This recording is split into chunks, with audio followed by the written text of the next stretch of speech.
Welcome to Connected. I'm your host, Haley Trimboli, and whether you're PhD curious or you're navigating your PhD program or wondering what your fellow graduates are up to, this podcast is your go-to for inspiring stories, actionable insights, and meaningful connections within the PhD community. Today, I'm joined by someone who has spent his career at the intersection of leadership, mission-driven healthcare, and spiritual care. Dr. Nelu Nedelea is the Systems Vice President of Mission and Ministry at Mercy, where he leads strategic initiatives and integrate mission, values, and well-being into healthcare organizations.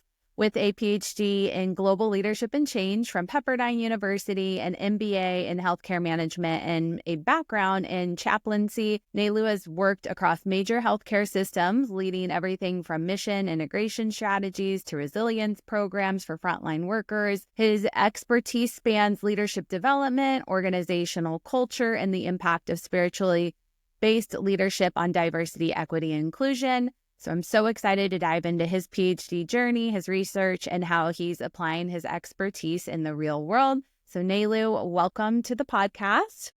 Thank you so much, Aileen. I am privileged and honored to be part of this dialogue, and thank you for inviting me. Awesome. So where does this podcast find you today? Physically, professionally, can you please help me, guide me with this question? All of the above, if you'd like, but physically, where are you located? Right. So, I am living in St. Louis area in Missouri. I've been here for the past 2.5 years. And professionally, as you gave that wealth of introduction, I am working for a large healthcare system, faith-based system, Mercy, which operates in 4 states. 45 hospitals, and I serve in this role as a mission and ministry leader for this organization. So this is where I am. Awesome. Well, I want to sort of start from the very beginning of your PhD journey and better understand, like, why in the world did you decide to even go and get a PhD? Like, where did it start for you? Yeah. That's a great question, and I will be a little bit vulnerable here to disclose that I have a suspicion that it's all rooted in my childhood. So being born and raised in Romania, the first 12 years of my life under communism. And one of the disadvantages of communism was the lack of resources, which developed this spirit of scarcity and the mindset of, well, the reality was that we did not have resources. We had very little. So we had to be creative. We had to work hard for little resources, and we often share those resources in our community. So books were pretty much prohibited. Knowledge in general, independent thinking, critical thinking was prohibited. And I think that to a degree, that's where it stems from. It's this lack of resources and the desire to know more. I was always a curious child, healthy curiosity, desire to learn, to know, to explore, to ask questions. And that's what guided me throughout my life to be open-minded and to learn and to be in this learning and growth mode. So that's what I think it is. Yeah, which is huge. I mean, I've talked to somebody who's like, you really have to love learning, right? Like you have to love learning to be in a PhD program. Was it something that you even considered like prior to your bachelor's, your master's, or was it something like through your educational journey that kind of came to light for you? I think it came to light throughout my educational journey. In my first master's degree, I learned that there is such a thing as a doctorate or this very specific type of doctorate, a PhD. And what it inspired me in a sense that it provided me a structured avenue for further exploration and knowledge, tapping into new knowledge. But it also taught me about a way to build credibility. Because I don't want people to think that the only way to learn is by pursuing a PhD. There are many avenues, and there are people that learn on their own and they like to pace themselves and have specific learning goals in mind. However, for me, it was also the gift that comes with the degree, and that is the recognition, that's the credibility, that it means something, it signifies something around the world. So wherever you go, having a PhD means something, and it's generally accepted as a valued degree to have, valuable degree. Yeah. Yeah, that's true, right? It's not just like a locational thing, but like globally, there's a recognition of like the PhD and what that can bring. That, whether you're an expert in a particular topic, you've sort of made that commitment to your field of interest. And so, was there somebody like in your like either direct life? Was it like a faculty from your master's or someone, or just sort of your own research that you saw doing great things in sort of the PhD realm? Because it's kind of that next level of commitment, like that you want to Yes, go get that PhD. absolutely. And if I may just add one more comment to the previous question about, the value of a doctorate, I do think that it proves that you did it. I mean, you can have a wealth of knowledge, reading a thousand books and know everything about everything. But there's a rigorous process in a PhD program. There's a discipline. So I think the other element of it is just that you've done it. You proved that you had the endurance, you had the tenacity, you had the discipline to go through that rigorous process and finish it on time. So to me, that's also it's a way of developing yourself, it's stretching yourself, learning about your limitations, and then gaining that confidence that you discover new capabilities, right? So that's the other element I wanted to add. It's another layer to the benefit of this is strictly my opinion and how it benefited me. It may not apply equally to everybody, but to me. Now, into the question that you just asked, diving into this question about how I found out, how I got this awareness about the value of a doctorate, in this case, PhD. I did have several people that one of my mentors, she's one of my mentors to this day, university professor for my previous master's degree, who said this to me one evening in the parking lot after class. She said, "Nelu, you have a good brain. Mm-hmm. You gotta pursue a PhD. Use that degree," because what she meant was you need to keep adding and reshaping yourself and your mindset, your worldview. Keep learning, keep feeding your brain with good processes that would generate great outcomes, right? In that output that you are gonna provide. So, but that's not the only person. There were two other individuals at another university and a medical center where I worked and studied, and they both exposed me to this new degree that I didn't take seriously before. I kind of knew vaguely that existed, and one of them, you can argue this, but this is what he said to me, another mentor from the Mm-hmm. past who said to me, a PhD would create knowledge. A general doctorate teaches knowledge and you become an expert at teaching knowledge, but a PhD positions you in this unique situation or spot in which you add to knowledge because you have to create your own theories, frameworks, or tap into existing theories and frameworks, and you test a hypothesis, right? You go and try something new. You want to prove something new, right? So you do create knowledge, more knowledge. So you add to the body of knowledge. So those facts were appealing to me, and that's how I was positioned or started on this journey or trajectory.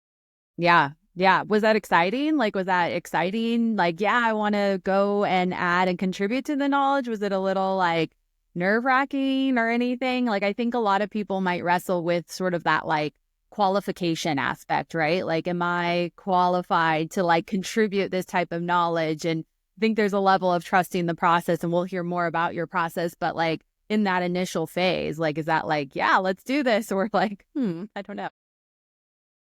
So yes to both. And let me tell you briefly my journey. I'm a risk taker. I've always been that person. I immigrated twice, first to Canada, then to the United States, without knowing anybody, at least in the first immigration process, not speaking the language. I'm a huge risk taker. And I take risks, although I am terrified in the process. I am terrified. I feel like inside, I'm a pretty confident person, but inside I'm terrified. It doesn't show, but I'm terrified by that. That fear does not make me freeze. It does not prevent me from advancing. If I convince myself or tell myself this is a good process, it's going to be scary and hard, but it's a good process. I believe that the outcome is worth the effort. Then I go through it, but I'm terrified. So think about another layer. I'm an immigrant. English obviously is not my first language. Romanian is my first language, right? So the idea of studying in English with people who are brilliant, because usually people that get to a terminal degree level are brilliant people who want to know more, people who, they are go-getters, they want to do more in life.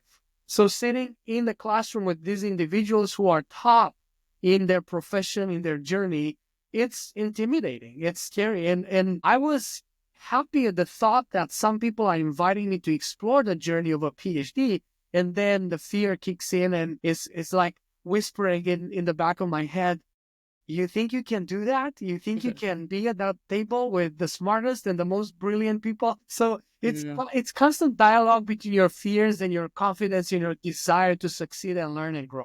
Mm-hmm. Yeah. Wow. I didn't even think about that. Like the fact that you came right to the United States and then two levels of immigration and then here and thinking about sort of the language aspect and that layer there. So Pepperdine was where you eventually got your PhD. Tell me about that process. Did you just Pepperdine was it and you applied, you got in? Were there other schools that you were sort of looking across, or how did that process look?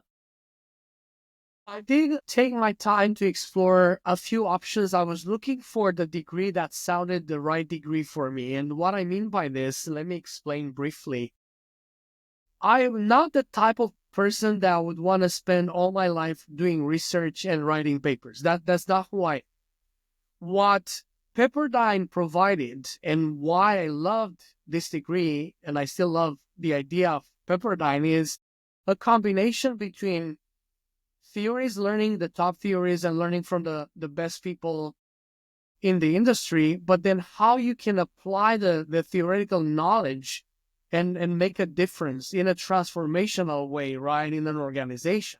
So I like this sweet spot between theoretical knowledge, practical application, because you do have entities that would teach you the best theoretical knowledge, but maybe they are not specialized in going in an organization like we did and propose a transformational change. They are top tier in terms of research and publication, and that's phenomenal. And there are some people that's what they want to pursue. That's their passion.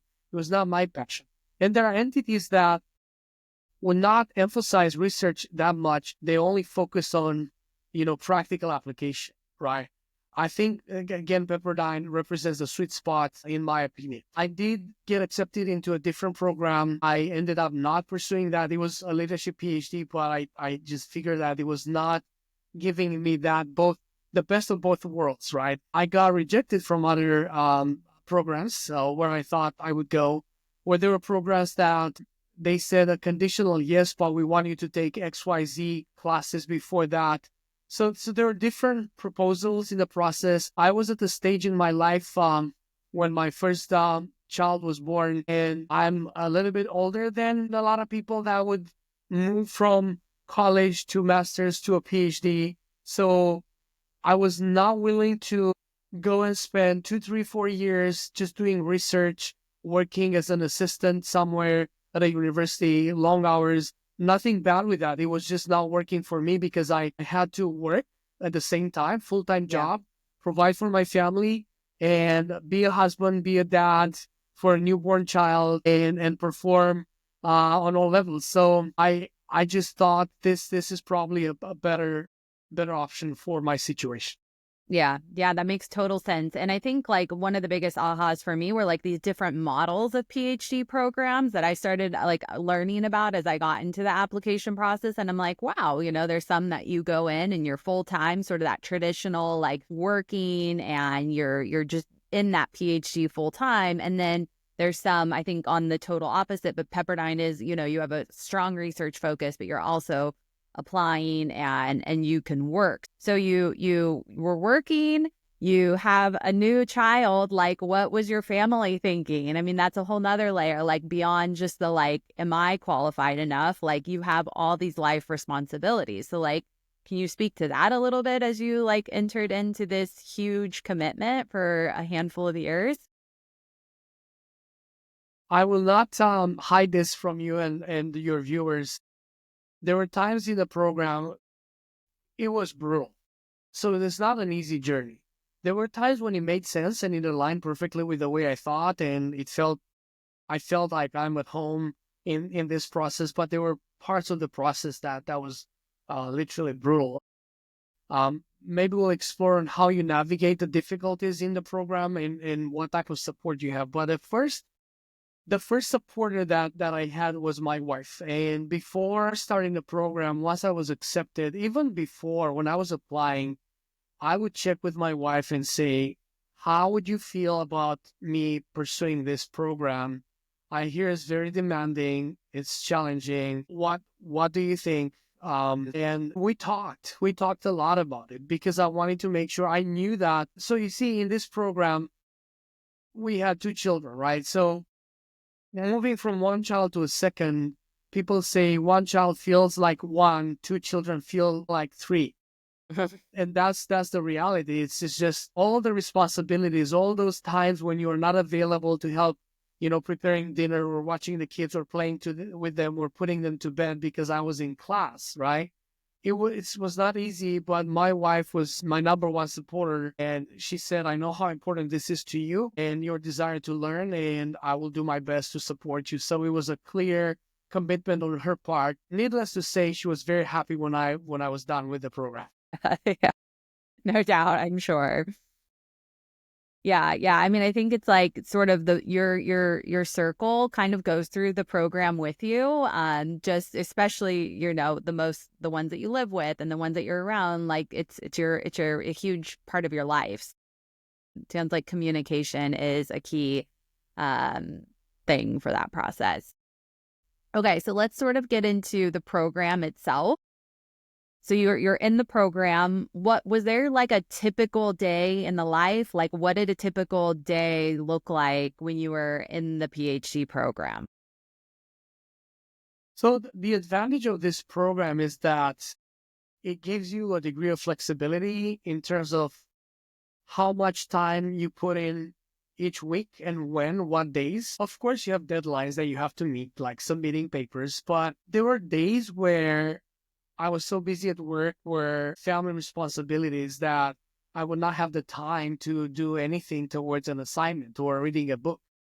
But maybe there were 2 days later when I had 6 hours and I was in the flow, right? I was in that moment where I was focused, where I had the time, the energy, and I was able to really push. There were times in which I needed clarification. I was maybe not certain about what the requirement was for a specific task assignment. I would need to wait 2 days to meet with a professor or with one of my classmates and say, hey, what did you understand for this requirement? And then I would realize, and that was a great practice because I would realize from talking to the faculty or a colleague or two that I was overthinking, right? Sometimes your fear kicks in and you think, oh, I need to do all of these steps. And in reality was different path that ended up being easier or simpler. So yeah, that was my journey was pace yourself, but I wanted to put in some hours every week. Sometimes I would just take a Sunday morning, 4 hours, or Sunday afternoon, 6 hours, or Saturday evening, whatever worked for me. So often I would put the kids to bed, help my wife put the kids to bed, and then I would have several hours of quiet time to focus on assignments or reading a book. So I love that. Some people may need a more structured program in which they want to attend on campus every day. But you see, with the pandemic, that was different. The whole structure changed. So our program was hybrid. We did virtual, a lot of meetings virtually every week. And then every 2 months, we would go on campus for 4 days, long hours, 10 to 12 hours each day. So that's how the program evolved for us. So on the time when you're on your own at home, you would have to discipline yourself, but not fall behind because then you have more work to do towards the end of the semester, and it could get hectic. Yeah. So really carving out the time. Did you start in the middle of the pandemic or pre-pandemic? So I started in 2020, right with the pandemic. And the pandemic escalated, I believe, spring, summer of 2020, right? Because it's 2019. I mean, it's called COVID-19, but I think January, February, where we started to get the news about it spreading, and then it escalated into the summer. And that's when the universities, colleges around the country had to figure out virtual options. If my memory is not failing me, that's what I remember. Yeah. And then you started that fall So I into started the that program. fall. Okay, I see. Right. Interesting. So did you come into the PhD program like with a topic of interest? Like you knew that, because you had, you're working full time, like did you come into this program knowing sort of where you were going to be focusing some of your research, your papers, etc. on, or did that develop throughout the program and things came to you? I had no idea. I came into the program. I had no idea. There are some people that are clear. They have a stronger research background and they know what they want to explore and research, and that's beautiful. What I appreciated about the Pepperdine faculty was the fact that they made me feel like I belong there and I don't have to have the answers from the get-go. And it was encouraging to know that, hey, if you knew everything and if you had all the answers, maybe you shouldn't be in this program, right? But you are in the right place because we're exploring together and what the journey. So I took a year to figure out what I would like to do. And what Pepperdine does great is the coursework aligns with building the structure of your dissertation as much as possible. Like it's kind of gently guiding you in the process of start thinking, start structuring your work and your same assignments around this work that is going to culminate with your dissertation and you'll be proud of, right? So what helped me was dialogue with classmates, but a mentor in particular that I did have a session or two of brainstorming, and this mentor wanted me to tap into my own passion. What are you passionate about? What do you care about the most? What space do you want to contribute into, right? So that's how I started to bring some things from my past, right? I didn't want to distance myself from chaplaincy, right, as a profession. So what I started with was this concept of listening, which is critical in chaplaincy. In a world in which everybody wants to voice their opinions, we do value the ability to be a good listener, to be someone who understands. So I tapped into chaplaincy, into listening, and then Carl Rogers, the psychologist from the FEES, person-centeredness. So I did look at my journey of what made me successful in what instances, not perfect, okay? What made me successful and where I was naturally gifted. And I looked at how I interacted with people and what I valued in people. So person-centeredness was a natural attribute that I've seen in my leadership journey, in my practice, professional practice. And that was the beginning of it. But I needed someone to brainstorm with me, to listen to me, and then say, I hear you, I hear a theme or two. And that narrowed it down, and I started to build around those concepts. Okay. And then, so this is because I looked at your dissertation, like this is foundational to your dissertation. So did this happen kind of prior to the dissertation or even earlier in the program where you started to like find and narrow down on these concepts and sort of the passion and your interests? I think a year into the program, I thought, so you think you have all the time in the world, but the program goes quickly. It's quicker than you think, especially if you are a working professional, working full time. If you have a family on top of that, right? It's just, it's so busy. Life is busy and time flies. So 1 year into the program, some of my classmates from my cohort, they already knew what they wanted. Not the majority, but a few. And then I guess I got into a moment of crisis and panicking. I have no idea what I want to do. What am I going to do? And then I said, I need to talk to somebody because so how I process any event in my life, I talk. So I want to take the concepts from my head and through conversation, through dialogue, I paint a picture. Maybe it's a nice picture or a messy picture, but I need to take them out of my head to organize the concepts. And that's what the essence of counseling is. You talk to someone and you make sense of things. So that's what happened to me, is like, I need to do something about this. So I need to talk to someone, find a mentor, and then have dialogue.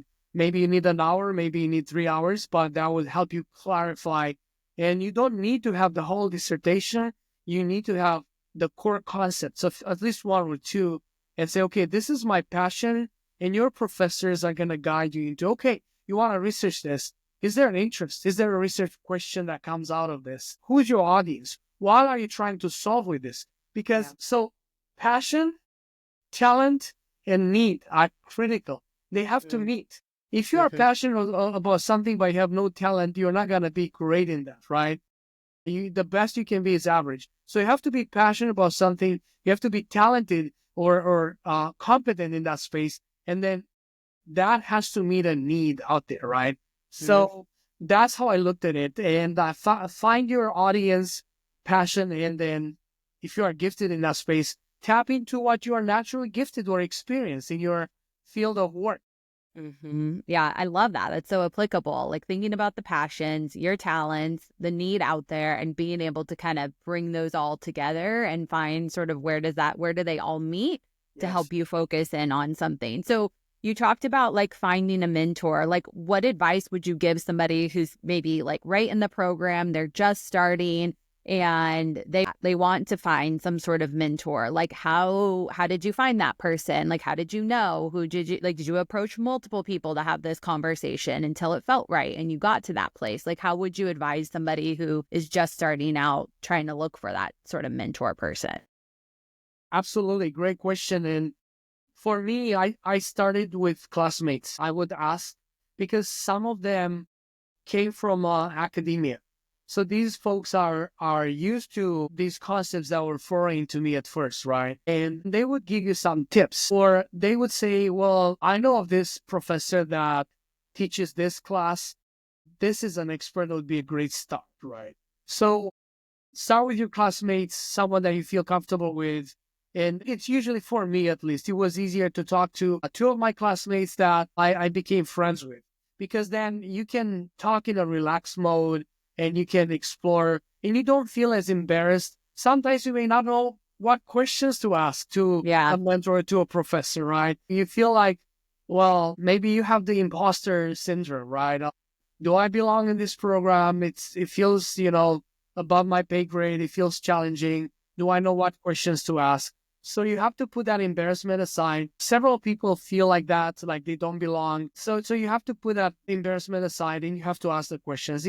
If you feel more comfortable, start with a classmate and say, hey, how did you get to this point? Maybe someone already knows what they want to research about. Go to that person that is knowledgeable and ask them questions. How did you get to this? How did you know? Did you use a mentor? Sometimes they point you in a direction and say, there are people that would do this. They would take the time to do this freely. They want to help people. Or maybe you pay an hour of the time of this professor and they would help you by brainstorming with you and set you on this trajectory. So, but you will find resources. I never Googled, but you can Google. For me specifically, it was someone that went through this program.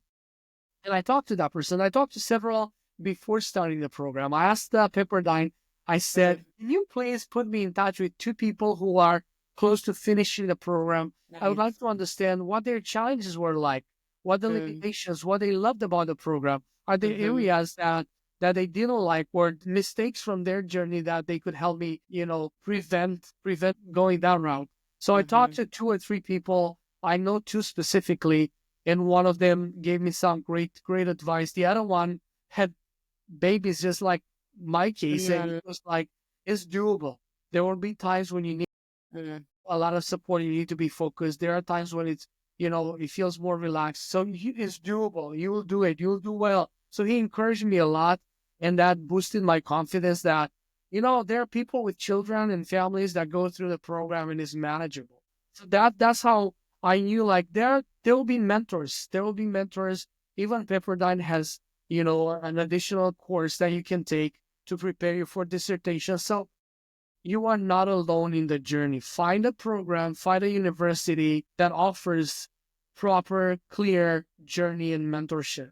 I know people who went to other universities and they're not done with their dissertation, and they ask me, how did you write how did you get through the program?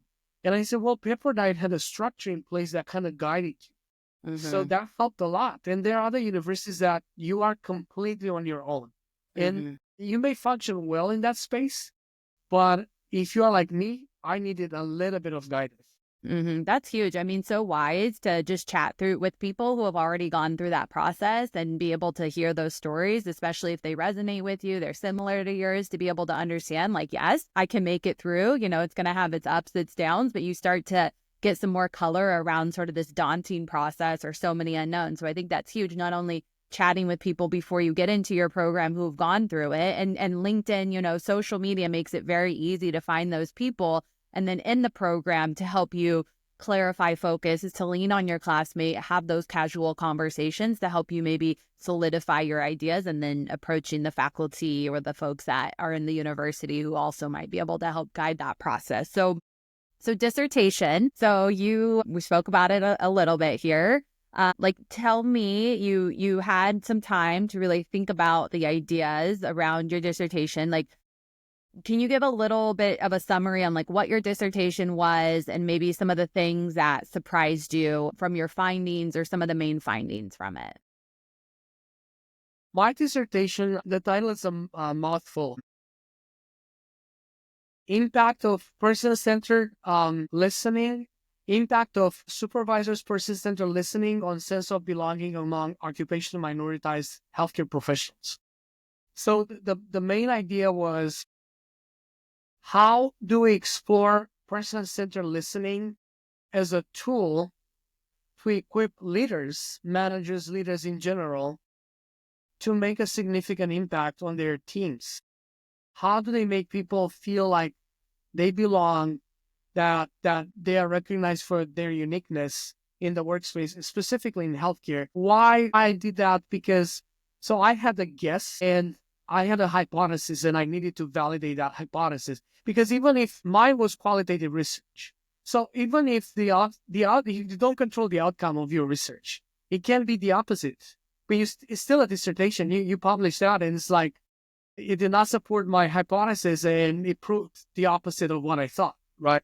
So for me, my guess was, based on observation and a little bit of reading, was that in healthcare specifically, and I'm sure it's a lot of industries, but I'm in healthcare, so I had to focus on my lane here, stay in my lane. So in healthcare, looking at the top executives, 80 to 90% are white men. And I have nothing against any gender, any race, anything. It's just facts. Let's stay factual, right? So, and this is in the U.S. Are you this is talking in the U.S. United or? States. Yes, Okay. exactly. United States. In what sense that could be challenging or limiting? It's in the sense that the population we serve, the patients, at least half of the patients, if not the majority of the patients, are of mixed races and mixed background and diverse background.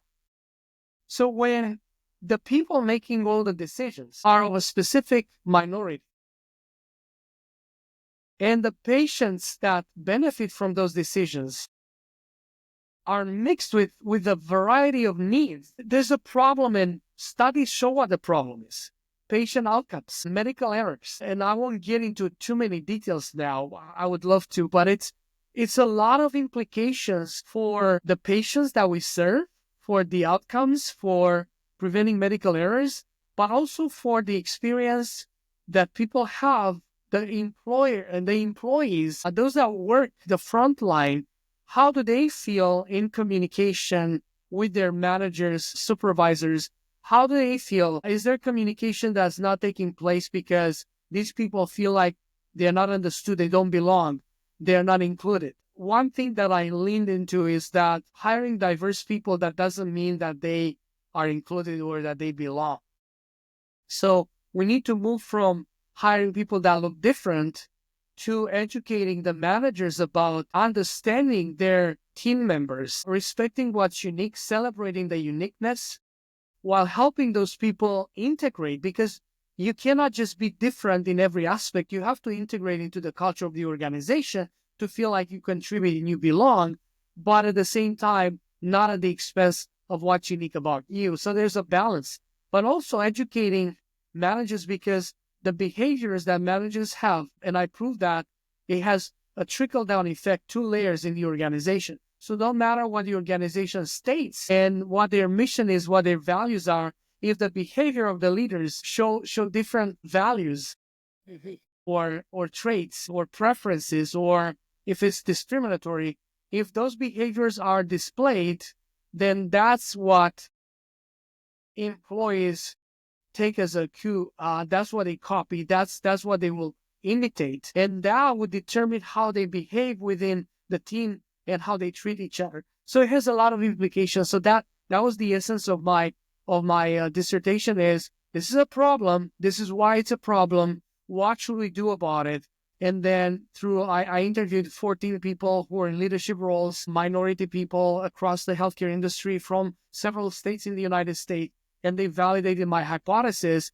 And then they helped me understand that we need to move forward with different specific steps that includes training for leadership, that includes accountability in those spaces, not just a symbolic, office or symbolic department in the organization. Is, do you allocate resources? Do you understand the benefits of having this in your culture, in the performance that you will see across your organization? I don't know if I asked you a question. I got kind of sidetracked here with my dissertation. I think you had two aspects of the question. If I missed one, please. I think you answered it, but I'll also say it again. It was like sort of what were the main findings or the recommendations? And I think you just listed any, but would you add anything else around like, the application of your findings or the conclusions of your findings? Sort of like, how does that look in like the quote unquote real world or within the healthcare industry now? Sure. Let me add this. Right now, we live in this political space about DIB. And to me, being inclusive, it's almost a moral obligation. It's an ethical duty to your organization and your employees. It doesn't have to be regulated by the federal government or mandated. It has to be intrinsic within each one of us to be decent human beings and say, be curious about what's different instead of being scared of what's different. Invite dialogue, sit down with people, seek understanding, seek dialogue, stay in that learning space, stay a learner all your life. So when you have this intrinsic, almost instinctual curiosity about what's different, then you will understand that this is a must. We have to continue the dialogue about inclusion, belonging. Why? Not because we want to protect somebody, but because it's a moral duty and obligation. It's a decent act to stay curious and to understand that from a business point of view, it has direct implications on your organizational performance, your team's performance. If you look at studies, and I highlighted that in my dissertation, a lot of studies show that when people don't feel like they belong and they're included, that their voice doesn't matter, they will not be engaged. You will have absenteeism. You will have lower retention rates. You will have disengagement, which leads to huge costs to the organization, right? You have people who are not creative, who don't bring their best versions of themselves to work. So you have all of these aspects and implications of not having that safe space where you facilitate dialogue and understanding. So it was, to me, it was educational. It educated me a lot in this space. Now let's be real. Name the elephant in the room. I'm a white male. So at first I didn't think I'm qualified to add my voice to this, but then I had a lot of people from minority groups that felt comfortable to talk to me because, I don't know, because of who I am, maybe because I'm an immigrant and I'm not your typical white person, and I don't want to get into a racial debate here. It's just people felt comfortable talking to me, and I had this question in my mind, what do I do? So now that I know what I know, what do I do with what I know? And I feel like I can be an ally and I can add my voice to this dialogue. So that's how I started and I wanted to add my voice and my perspective and see what the outcome is. So Yeah, awesome. And I know I kind of want to get into like what that looks like for you now. But before I do and think about sort of post PhD, I want to kind of go back to the PhD process and understand, because it's hard, and you said it's hard, and you have a family and you're working full time. Like, what did you do to help get yourself through the difficulties, and what were some of those difficulties? let me preface my answer with this. There are people who are gifted naturally. I mean, we're all gifted. We are all gifted. There's some people who are gifted intellectually, and to them, going through a PhD, it's just not a big deal. I would like to assume, maybe I know a little bit, that at least half or maybe the majority are not gifted like that. Geniuses who just would do a PhD out of hobby, and this is because they get bored. They do it because they want to grow, they want to learn, they want to get ahead in their career, whatever the reasons are, right? I don't think we should be proud about giftedness, because giftedness is something that you received. You cannot take a lot of credit for the way you are born, or if you are born in a privileged family that provided you a lot of things that the vast majority around the world would not have access to, right? So I don't want to focus too much on gifts or giftedness. I want to focus a little bit on choices. You can take a lot of credit and be proud about choices you make. Choices are not always easy, or life. So when you choose a journey to get at the end of a PhD, I never chose the easiest path, because in my experience, easy doesn't always get you what you need or where you want, the destination. It's just like, remember, if you work out, in order to develop the muscles, you need resistance, you need weight. If you have no resistance, it's going to be hard to build muscle. So this is the same journey. So I don't think I'm a gifted person like that.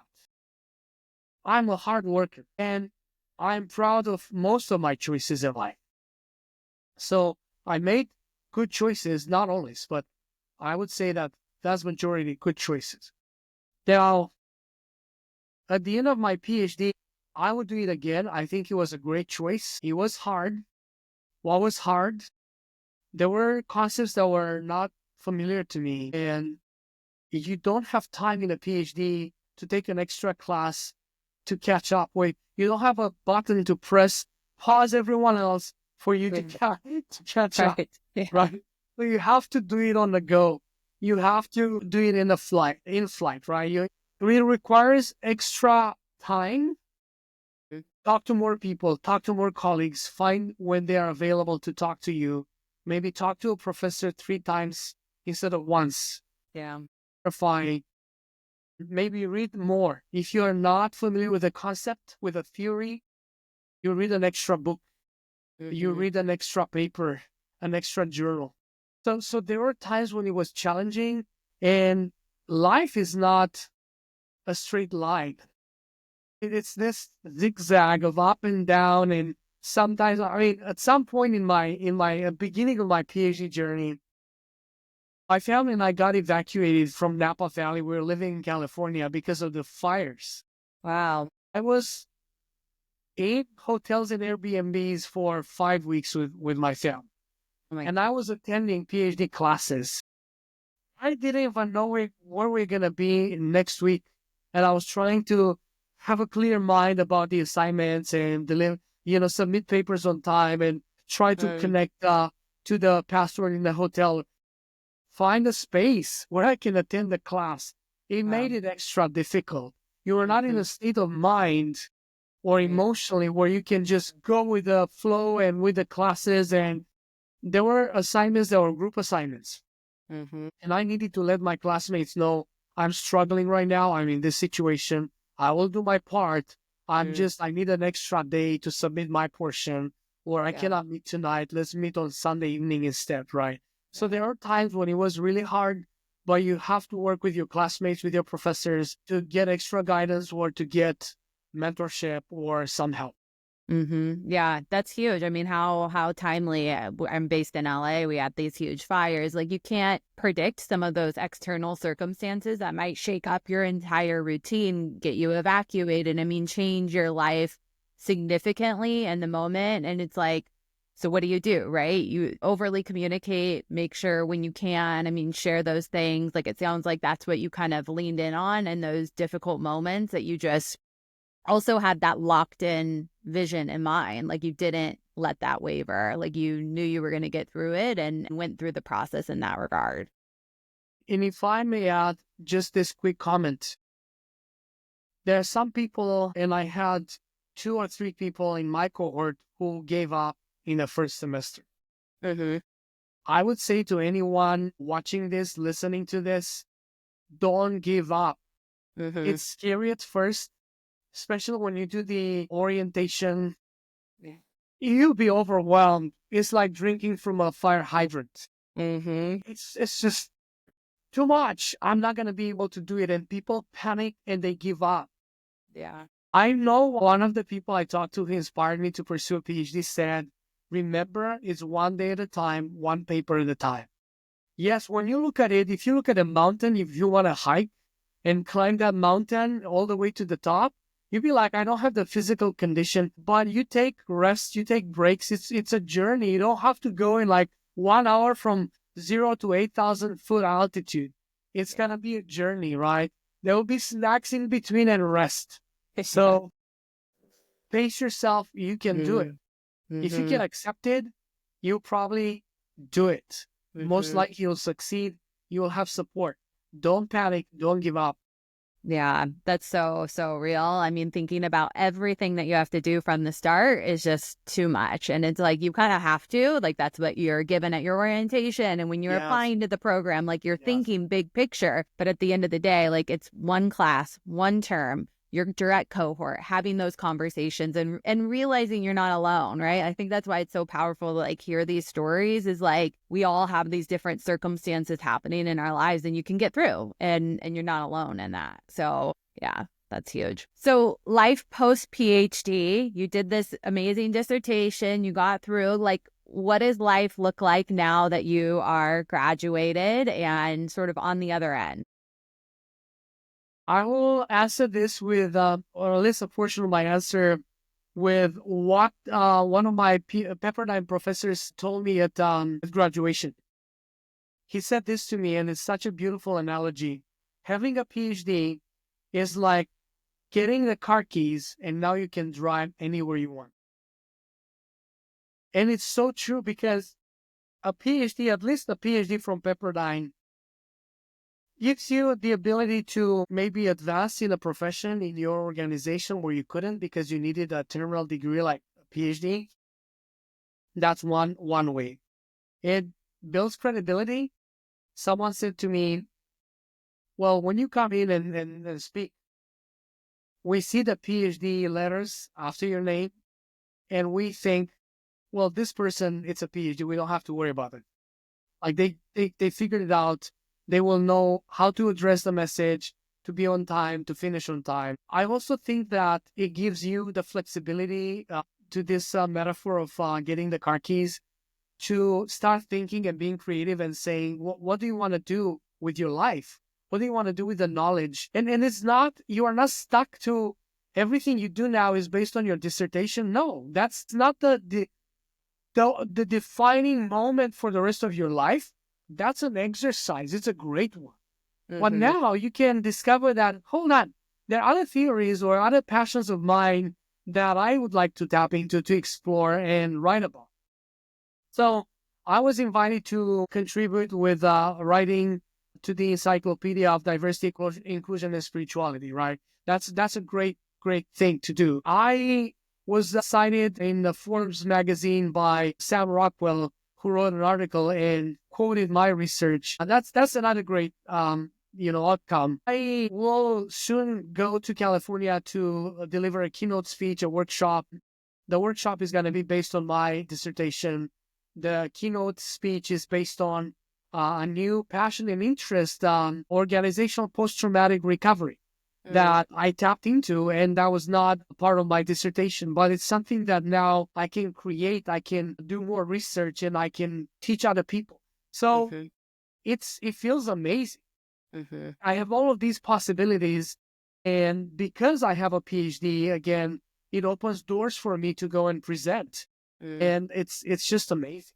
Mm-hmm. That is amazing, and I really appreciate you iterating that the dissertation is not what you're like locked into. It's really just a practice, right? It's something that you developed, you created, you birthed, and went through, and like now the doors are open, and you're not limited to that. Like that's just the starting point, right? And you can go from there. And what I really enjoy, and I know we're sort of getting to the end here, but I really enjoy about your journey is that you're working, but you're still sort of in academia and you're still putting yourself out there. Like, how do you manage that? Because I think a lot of listeners would be interested in like, you graduate, you're still at you're still working at your job, but how do you continue to put your voice out there? Like, how do you navigate that space? A lot of it stems out of first your passion. When you do something you love, there's a saying, right?